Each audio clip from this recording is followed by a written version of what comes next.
Professor Black Ops. You see it. Let's get it. Say Agnes Ascension Hospital in Baltimore limits service amid suspected cybersecurity attacks. We know when cybersecurity attacks hospitals, it can shut them down. You see the second line. Hospital will not turn people away, but ask patients to seek emergency care elsewhere for a time being. Let you know somebody could be in transit or closer, could pass away because they had to get detoured because of the cyber attack on this hospital. So let's check out the newscast and do some commentary over it. Let's go.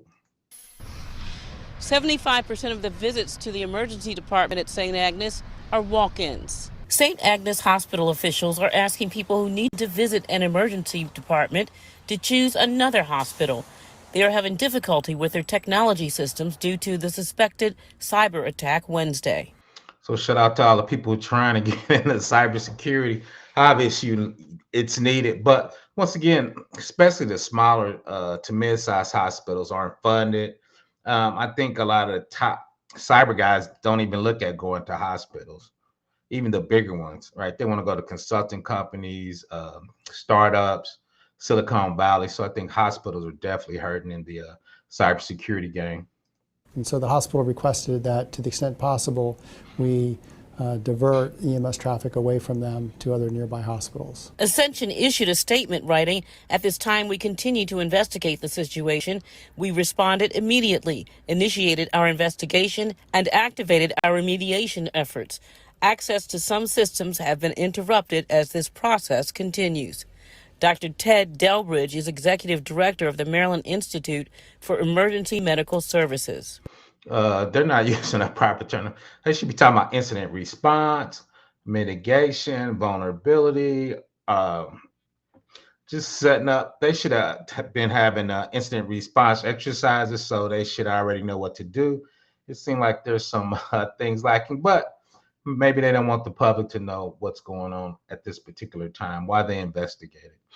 Their information technology challenges over the past 24 hours have made them have to resort to paper processes. And staff haven't had to do that for quite some time. And so getting people spooled up to do things essentially the way they used to do them is taking them some time and made the hospital, according to their leadership, quite a bit more inefficient than they typically would be. See, they should be practicing that. Once a year, they should practice about going to paper, going to maybe laptops that aren't connected to the hospital's network so they wouldn't get contaminated. So obviously, once again, they don't seem like they're doing the proper steps to be prepared for when they got a cyber attack or a technology emergency.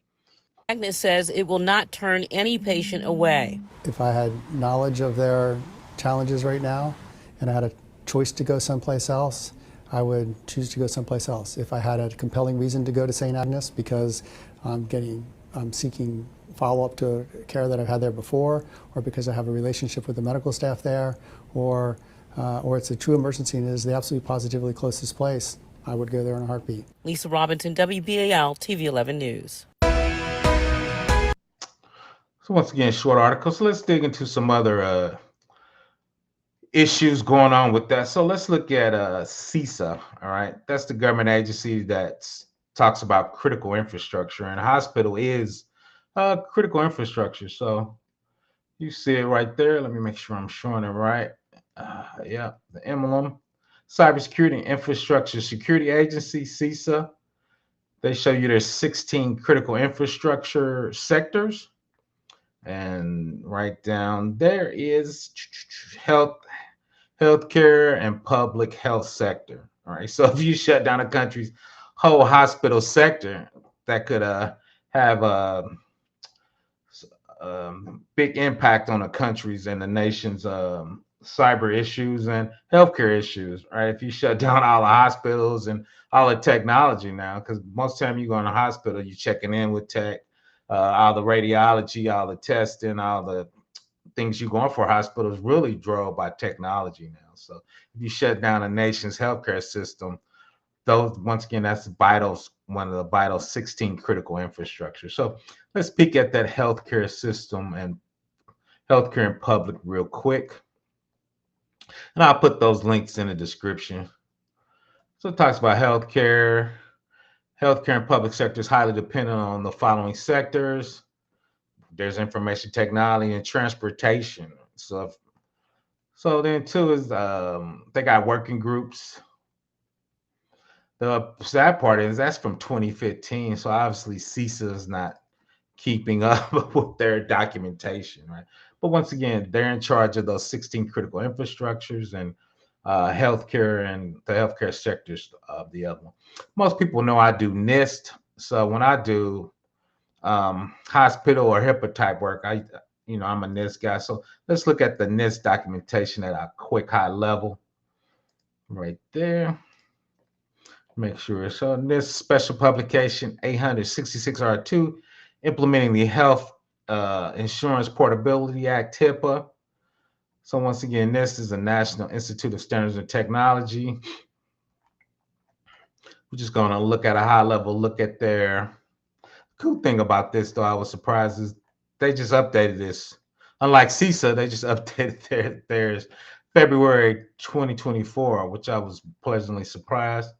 So let's look at the table of contents real quick. And of course, I'm gonna do the video on this new document coming out. So I got the introduction, the risk and assessment guidelines. How do we harden computers? How do we make sure we don't get hacked? How do we train people?